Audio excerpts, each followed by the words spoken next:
हर व्यक्ति के भीतर एक महाभारत है। और धृतराष्ट्र कौन है हमारे भीतर? जो वासना है हमारे अंदर वो धृतराष्ट्र है, क्योंकि धृतराष्ट्र भी अंधा है और वासना भी अंधी होती है। वो अपना पराया कुछ नहीं देखती, रिश्ते नाते कुछ नहीं देखती। इसलिए साहब कहते हैं ये वासना रूपी धृतराष्ट्र हम सबके भीतर भी बैठा है। और दुर्योधन कौन है हमारे आपके भीतर? ये हमारा अहंकार ही दुर्योधन है।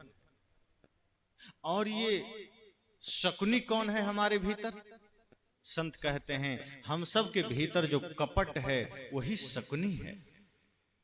और दुशासन कौन है हमारे भीतर? जो दुराचार है, व्यभिचार, वो दुशासन है।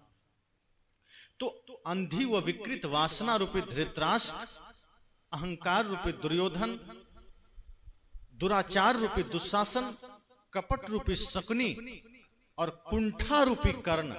चूंकि हमारी बुद्धि कुंठित हो गई है, जैसे कर्ण की बुद्धि कुंठित हो गई। सब सामर्थ्य था, ज्ञान था, लेकिन बुद्धि इतनी कुंठित हो गई कि दुर्योधन से बाहर निकल ही नहीं पाया। हम भी दलदल में फंसे होते हैं, कीचड़ में अज्ञानता के, और हम वहां से बाहर निकल नहीं पाते। तो कुंठा का कर्ण, कपट की शकुनी, दुराचार का दुशासन, वासना का धृतराष्ट्र, अहंकार का दुर्योधन, ये सारी कौरवी सेना हमारे भीतर है। और कृष्ण रूपी सदगुरु कहते हैं जीव रूपी अर्जुन से कि अर्जुन, जो ये तुम दुराचार को, कुंठा को, कपट को, वासना को, अहंकार को अपना प्रियजन मान रहे हो, जो तुम इसे अपना भाई बंधु कह रहे हो, सच तो यह है कि ये तुम्हारा असली दुश्मन है। सदगुरु अर्जुन रूपी जिज्ञासु से कहते हैं तुम अपना ज्ञान का अस्त्र उठाओ, तुम अपना ज्ञान रूपी बाण उठाओ, वैराग्य का बाण उठाओ और इसे अपना ना समझो, क्योंकि इसके वजह से तुम्हारे भीतर की शांति रूपी पांचाली निष्कासित, वो पीड़ित है। अगर तुम चाहते हो कि तुम्हारे भीतर की शांति पुनः स्थापित हो, तो तुम्हें इन सारे विकारों की सेना का वध करना पड़ेगा जिसे तुम अपना समझ रहे हो। सत्य तो यह है कि तुम्हारा कोई अपना नहीं है। जिस अहंकार को, जिस विकार को, जिस दुराचार को, जिस वासना को तुम अपना समझ रहे हो, ये तुम्हारा अपना नहीं है, यही तुम्हें बर्बाद कर रहा है। इसलिए सारे मोह का त्याग करो और अपना ज्ञान रूपी बाण से इन सब का संहार करो। वही बात साहब कहते हैं कि ये जितनी विकारों की सेना है ये प्रबल हो गई है और हम इसे ही बचाने में लगे हैं, हम इसकी ही सुरक्षा में लगे हैं, हम अपने ही अहंकार को संपोषित करने में लगे हैं, हम अपने क्रोध को संपोषित करने में लगे हैं। साहब कहते हैं नहीं, ये सब तुम्हारे दुश्मन हैं और ये काग लंगर फांद के, ये कौआ जो वासना है, ये आपके भीतर के विवेक को खा रहा है, मार रहा है। इसलिए वासना अगर प्रबल होगी तो ज्ञान नष्ट होगा, विवेक नष्ट होगा, और विवेक प्रबल होगा तो ये सारे विकार नष्ट होंगे। और वटेर बाज जीता, वटेर एक बहुत कमजोर पक्षी होती, पंछी है, और बाज शिकारी पक्षी। उल्टा हो गया, बाज ने हमला नहीं किया है, बटेर ने ही बाज पर हमला कर दिया है। अब बटेर कौन है? उत्साहहीनता। जो बटेर एकदम निराश है, बेबस है। तो हमारे जीवन में जो उत्साहहीनता है, जो एक लापरवाही समझ लीजिए, जीवन से निराशा, कुछ नहीं करना, आलस है जीवन में, वो हावी हो गया है। और उसने क्या किया है? बाज को, अर्थात हमारे भीतर जो उत्साह है, उमंग है, उसी को खत्म कर दिया है। हमारे भीतर होना चाहिए उमंग, उत्साह, आनंद। तो हमारे भीतर की जो उत्साहहीनता है, उल्टा वही बढ़ गई है। किसी काम में, सत्संग में जाना है, क्या जाना, देखेंगे, भजन करना है, देखेंगे, कुछ काम करना है, आदमी देखेंगे, अभी सोना है। मतलब इतना निराश हो जाता है कि वो भौतिक काम में भी पीछे हो जाता है, आध्यात्मिक में भी पीछे हो जाता है, अपने भीतर की सोई हुई शक्ति को जागृत ही नहीं कर पाता। इतना उत्साहहीनता का शिकार आदमी हो जाता है कि असफल पर असफल हो रहा है, लेकिन कभी सोचता नहीं है, वो आलस बने पड़ा रहता है। साहब ने कहा ये उत्साहहीनता तुम पर हावी है और तुम्हारे भीतर का उत्साह क्षीण हो गया है। ये बटेर ही बाज का शिकार कर लिया है। आगे साहब कहते हैं मूस तो मंजारी खायो। मूस मतलब चूहा और मंजारी मतलब बिल्ली। तो जगत में तो ये देखा जाता है कि बिल्ली चूहे को खा जाती। साहब कहते हैं नहीं, यहाँ उल्टा हुआ है, यहाँ चूहा ने ही बिल्ली को खा लिया है। और कैसे? तो साहब ने चूहा किसे कहा है? चूहा का अर्थ है भय। साहब ने कहा ये जो भय है तुम्हारे भीतर, वो तुम्हारे भीतर की निर्भयता को खा लिया है। बिल्ली मतलब निर्भयता। बिल्ली के सामने चूहा सदा भयभीत रहता है, डरा हुआ रहता है, और बिल्ली एकदम चढ़ी हुई रहती है, निर्भय रहती है। साहब कहते हैं आपके भीतर जो भय जागृत हुआ है, इसके वजह से आपके भीतर की निर्भयता खो गई है। और इस वजह से साहब ने कहा मूस तो मंजारी खायो। चूहा ने बिल्ली को खा लिया, चूहा ने बिल्ली का शिकार कर लिया। आपके भीतर जो भय है, और ये भय कहां से उत्पन्न हुआ है? भय उत्पन्न हुआ है संसार की आसक्ति से, शरीर की आसक्ति से। क्योंकि ये शरीर है नश्वर, ये संसार है नश्वर, और जब हम इसमें आसक्ति कर लेते हैं, मोह कर लेते हैं, फिर इससे छूटने का भय शुरू हो जाता है, फिर इसके विनशने का भय शुरू हो जाता है। पद है नश्वर, हम किसी भी पद में चले जाएं, चाहे राजनीतिक पद हो, चाहे व्यवहारिक कोई पद हो, चाहे प्रशासनिक पद हो, वो सब नश्वर है। और जब हम पद में आ जाते हैं, फिर उसके छूटने का भय सताने लगता है, धन के छूटने का भय सताने लगता है। और वो भय जब हमारे भीतर जागृत होता है, तो फिर ये भय ये सताने लगता है कहीं शरीर न छूट जाए, फिर मृत्यु का भय आ जाता है, जो सबसे बड़ा भय है। साहब ने कहा लेकिन यहाँ आपके भीतर की निर्भयता को इसी भय ने खा लिया है। जिस जीवन में निर्भय होना चाहिए, जिस जीवन में अभय होना चाहिए, उस जीवन में आप भयभीत होकर जी रहे हैं। अर्थात चूहा ने बिल्ली को खा लिया है, और स्यार खायो स्वाना। स्यार मतलब गीदड़, स्वान मतलब कुत्ता। तो गीदड़ होता है चापलूस और अवसरवादी और धोखेबाज भी होता है, और कुत्ता होता है वफादार। एकदम आप एक रोटी दे दीजिए तो आपके लिए जान भी गंवा देगा। साहब ने कहा लेकिन यहां सब उल्टा हो गया है। आपके जीवन में अवसरवादिता आ गई है। आपके जीवन में ये जो मेरा तेरा का भाव है, अहंकार का भाव है, अवसरवादिता, कि बस मेरा काम बनता। नेता लोग कहते हैं ना, भाड़ में जाए जनता, कि हमारा काम बने, 5 साल बाद हम वोट मांग लेंगे तुमसे, उसके बाद हम पहचानेंगे भी नहीं। वोट लेने के समय पहुंच जाएंगे द्वार द्वार, लेकिन जब जीत जाएंगे तो पहचान नहीं करेंगे। बहुत कम नेता हैं जो सदा एक रस रहते हैं। यहाँ साहब कहते हैं कि ये गीदड़ जो अवसरवादी है, सियार जो अवसरवादी है, जो चापलूस है, वो आपके जीवन में हावी हो गया। और जो वफादारी है, जो स्वामी भक्ति है, अर्थात जो भक्ति हमारे जीवन में राष्ट्र के प्रति, समाज के प्रति जो जिम्मेदारी है, वो खत्म हो गई। आज एक पिता होने की जिम्मेदारी निभा रहा है, एक माँ होने की जिम्मेदारी निभा रही है, एक पुत्र होने का जिम्मेदारी निभा रहा है? नहीं निभा रहे। एक पिता होने की जिम्मेदारी तभी निभा सकता है जब अपने बच्चों को शिक्षित करने के साथ साथ संस्कारी भी बनाए। एक पिता अपने पिता होने की जिम्मेदारी, कर्तव्य तभी निभा सकता है जब अपने बेटे को राष्ट्रभक्त भी बनाए, जब अपने बेटे को मातृ पितृ गुरु भक्त भी बनाए।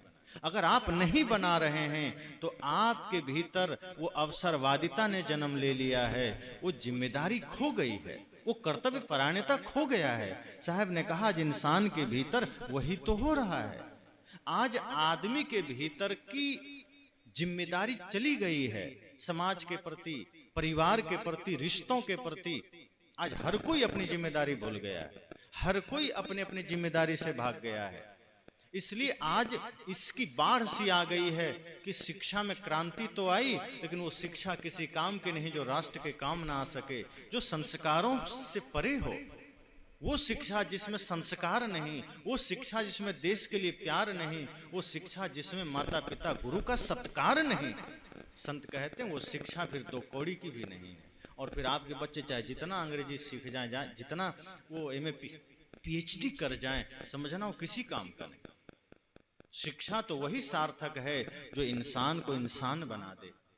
शिक्षा तो वही सार्थक है जो एक पुत्र में पुत्र का भाव जागृत करे, एक भाई में भातृत्व का भाव जागृत करे और उसमें राष्ट्र भक्त का भाव जागृत करे। ये शिक्षा जरूरी है। तो साहब ने कहा कि मूस तो मंजारी खायो, स्यार खायो सोना। ये स्यार गीदड़ वाली स्थिति हमारी हो गई। जो एक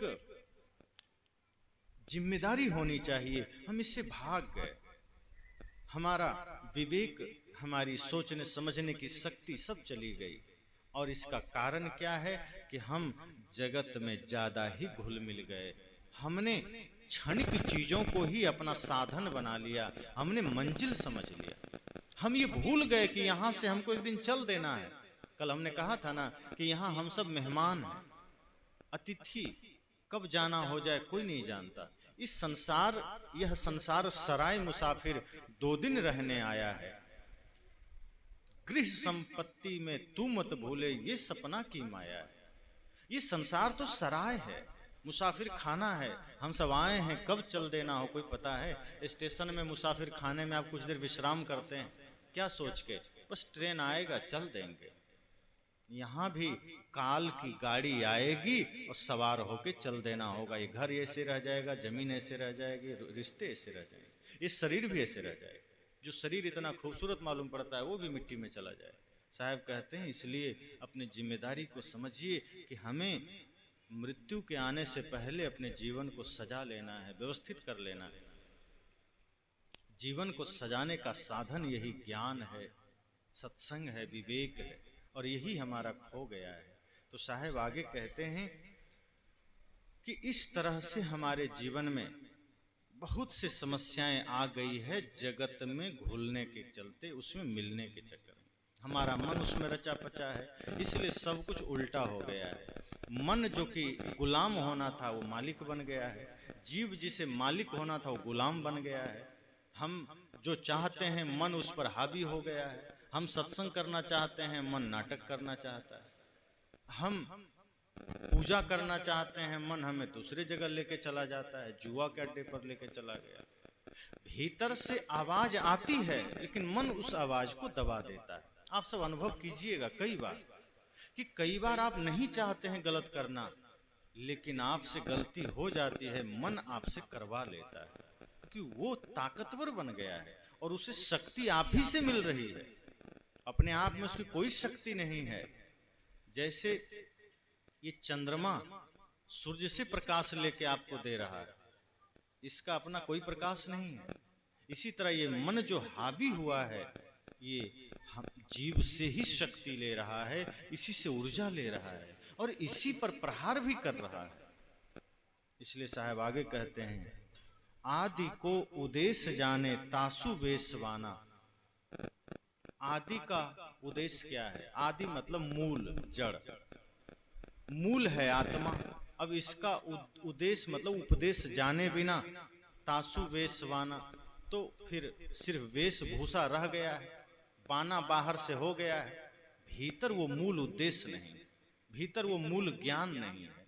बाहर से हम वेश बना लिए, बाहर से वेशभूषा बना लिए, अब तिलक लगा लिए, चादर ओढ़ लिए, अब भीतर मूल में ज्ञान नहीं, भीतर करुणा नहीं, तो प्रवृत्ति क्या होगी? जैसे अभी पहला दिन से ही यहाँ एक बिल्ली बांध दी जाती और रोज सत्संग सुनती बिल्ली, और कल के दिन हम उसके गले में एक तो माला डाल देते और तिलक लगा देते, जाओ आज से तुम भक्त हो गई, और छोड़ देते तो क्या वो चूहा खाना छोड़ देती? यहाँ से छूटते ही खोजती कहाँ चूहा है। वेश तो उसका हो जाता साधु का, माला भी होता। हो सकता है कोई आदमी कहता रे बाप रे, बिल्ली भी दासी बन गई है, ये भी संत बन गई, लेकिन उसके मूल प्रवृत्ति में क्या है? कहीं भी चूहा मिल जाए बस कटक लेना है। बगुला क्या करता है? एक टांग पर खड़ा होकर के आंख एकदम धीरा थोड़े से खोलता है और नजर गड़ाए रहता है। उसको देख करके बुद्ध को भी शर्म आ जाएगी कि सबसे ज्यादा ध्यानी है, हम तो कम ही ध्यान करते हैं, तो एक टांग पर खड़ा होकर कर रहा है। लेकिन थोड़ी देर और प्रतीक्षा करिए तो पता चलता है मछली पर ध्यान था, जैसे ही मछली कूदी टप से मुंह में ले ली। बाहर के वेश है, अब मूल में ज्ञान नहीं है तो बगुला वाला हाल होगा या बिल्ली वाला होगा। कि आप माला गले में तो डाल सकते हैं, उसकी प्रवृत्ति में तो कुछ नहीं कर सकते, उसके संस्कार में तो कुछ नहीं कर सकते। प्रकृति ने उससे मूल रूप में मांसाहारी बनाया है। वो जन्म से शाकाहारी नहीं है, वो जन्म से मांसाहारी है। अब जो जन्म से प्राकृतिक रूप से मांसाहारी है, उस पर आप कितना भी वेश चढ़ा दीजिए, उसके मूल में जो है वो निकल कर आएगा ही आएगा। साहब ने कहा आदि को उद्देश्य जाने तासु वेशवाना। वेशवाना मतलब वेशभूषा। उसका जो वेशभूषा है वो सिर्फ बाहर से है, उपदेश भीतर नहीं है, मूल में नहीं है, उसको जाना ही नहीं है। इसी तरह जो शाकाहारी प्राणी है वो प्राकृतिक रूप से शाकाहारी है, और दोनों में कुछ अंतर भी है। जैसे आप सब अनुभव किए होंगे कि जितने मांसाहारी जीव हैं, जब वो जन्म लेते हैं तो जन्म लेने के काफी समय बाद, घंटों बाद उसकी आंखें खुलती, तुरंत नहीं खुलती। और जो मांसाहारी नहीं है, शाकाहारी है, उसका जब जन्म होता है तो आंख खोल करके ही जन्म लेता है, वो देखते हुए आता है। वो मांस खाने वाला जो भी जंतु है पहले से आंख बंद किया हुआ है, प्रकृति ने आंख बंद किया है, तुम जगत को मत देखो, तुम हिंसकी हो, वो पहले ही डरे हुए बाहर आता है। इसलिए जितने मांसाहारी जंतु हैं सब डरा हुआ है। तो एक तो उसकी आंखें बाद में खुलती हैं, ये अंतर हुआ, और जो शाकाहारी है वो आंखें खोल के जन्म लेता है। दूसरा अंतर क्या है, जितने भी मांसाहारी प्राणी हैं वो जीभ से पानी पीता है, देखिएगा वो लप लप करके पिएगा, और जो शाकाहारी है वो घूंट करके कंठ से पीता है। ये प्राकृतिक रूप से है, इसमें हम और आपने कुछ नहीं किया है, प्रकृति ने ही शाकाहारी बनाया है। लेकिन आदमी प्रकृति का त्याग करके विकृति में उतर के मांस खाने लगता है, जो कि प्रकृति ने हमारे लिए नहीं बनाया है। गाय को आप मांस दे दीजिए, मर जाएगी, नहीं छुएगी, प्रकृति ने उसे शाकाहारी बनाया है। लेकिन शेर को आप रोटी और घास दे दीजिए, वो मर जाएगा, नहीं खाएगा, क्योंकि प्रकृति ने उसे मांसाहारी बनाया है। और भेद भी हैं, जो शाकाहारी प्राणी है उसकी आंतें उसकी ऊंचाई से 5 गुना बड़ी होती, और जो मांसाहारी है उसकी आंतें छोटी होती ताकि मांस पच जाए। ऐसी बहुत सी चीजें हैं जो प्रकृति ने बना के भेजा है, लेकिन हम उसका सिर्फ बाहर रूप से हम भी पालन कर रहे हैं। आज इंसान बाहर से पालन करता है। बहुत से लोग कहते हैं हम तो धार्मिक हैं, लेकिन वो धार्मिकता का वाना बाहर से है, मूल में ज्ञान नहीं है। मूल में वो मांस खा रहा है, मदिरा पी रहा है, जुआ खेल रहा है, वो कर्म सारे निशाचर का कर रहा है, और बाहर से धार्मिक है। साहब कहते हैं फिर ये सिर्फ वेशभूषा बाहर से बनाना हुआ, सत्य में वो नहीं है। आगे साहब कहते हैं एक ही दादुर खायो 5 ही भुभंगा। साहब ने कहा कि एक मेढक 5 सांप को खा गया। अब यहाँ मेढक क्या है, तो मेढक है विषयाशक्ति, जो विषयों के प्रति हमारी आसक्ति है, जो भोगों के प्रति हमारी निष्ठा है, आसक्ति है, इसने किसको खा लिया। साहब कहते हैं ये 5 सांप को खा लिया। ये 5 सांप क्या है, 5 ज्ञानेंद्रियां जो हमारे भीतर आंख, नाक, कान, जीभ, त्वचा है, जो 5 ज्ञानेंद्रियां हैं जिससे कि हम जगत को जानते हैं। साहब कहते हैं ये मेढक रूपी विषयाशक्ति ने हमारी इंद्रियों को खा लिया है, अपने बस में कर लिया है। इसलिए साहब कहते हैं कहें ही कबीर पुकार के है दोए के संगा। साहब ने कहा सच तो ये है कि जब हम इस तरह से जीते हैं तो यही इसी शरीर में सद्गुण भी निवास कर रहे हैं, इसी शरीर में दुर्गुण भी निवास कर रहे हैं। बस हम जगत की ओर मुख कर बैठे हैं, इसलिए दुर्गुण ऊपर आ गया है और सद्गुण दब गया है। साहब कहते हैं है कोई गुरु ज्ञानी जगत उलटी वेद बुझे। इसलिए हे गुरु ज्ञानी जगत के विपरीत हो जाओ, जगत से अपने आप को थोड़ा अलग कर लो, गुरु के पास आप जाइए, सत्संग में जाइए, उतने देर के लिए जगत को छोड़ दीजिए। अगर सच में चाहते हैं ये सत्संग हमारे जीवन के लिए आनंद का कारण बन सके, मुक्ति का मार्ग बन सके, तो अगर 2 घंटा मौका मिले 2 घंटे तक संसार को भूल जाइए कि कुछ कहीं नहीं है। ये तपोभूमि है, यही सब कुछ है, यही काशी, यही मथुरा, यही तीर्थ, यही धाम, यही भगवान, यही सब कुछ है। और इसी भाव से जब आप 2 घंटे सत्संग में बैठेंगे, या जितनी देर आप बैठना चाहें, 10 मिनट ही बैठेंगे, तब ये सत्संग में ज्ञान समझ में आएगा। और सत्संग कहीं भी हो, अगर वहां यथार्थ आपको ज्ञान मिल रहा है, मानवतावादी विचार मिल रहा है, सत्य, अहिंसा, प्रेम, करुणा के सूत्र मिल रहे हैं, तो सत्संग में जरूर बैठिए, चाहे वो कहीं भी मिले, कोई भी दे।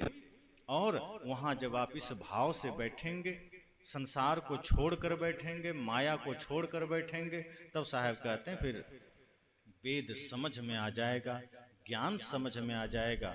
और जब ज्ञान समझ में आ जाएगा, तो जो आपका कमजोर पक्ष है, जो कमजोर बन गया है, वो फिर सबल हो जाएगा। अर्थात फिर जीवन में सत्य प्रकट हो जाएगा, भक्ति प्रकट हो जाएगी, अहिंसा प्रकट हो जाएगी, प्रेम प्रकट हो जाएगा। और जिस जीवन में सत्य, अहिंसा, प्रेम, करुणा, भक्ति प्रकट हो, फिर वहाँ कभी किसी प्रकार की आसुरी छाया नहीं जाएगी, वहाँ कभी भी निगेटिविटी नहीं जाएगी, नकारात्मकता नहीं जाएगी। आप कई बार रास्ते में चलते हैं, नकारात्मकता का आभास होता है कि कुछ हमारे साथ घटित होने वाला है। जब आप सात्विक बुद्धि को लेकर के पवित्रता के साथ धर्म के पथ पर चलने को इच्छुक होते हैं, और जब आपके भीतर सद्गुणों का विकास होता है, तो कहीं भी आप चले जाएं, नकारात्मक शक्ति आपका कोई नुकसान नहीं कर सकती। ना आपको घर में, ना आपको मरघट में, ना बाजार में, ना खेत में, ना खलिहान में, आप सदैव जागृत होते हैं। और इसीलिए मैं ये मंगल कामना करता हूं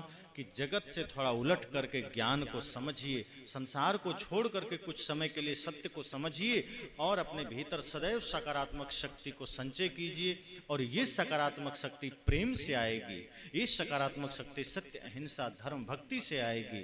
तो ये सब अपने जीवन में धारण कीजिए, निश्चय ही मनुष्य शरीर पाना सार्थक होगा। आज की कथा में इसी के साथ वाणी को विराम। और कल चूँकि अंतिम दिन है, तो विशेष दिन है।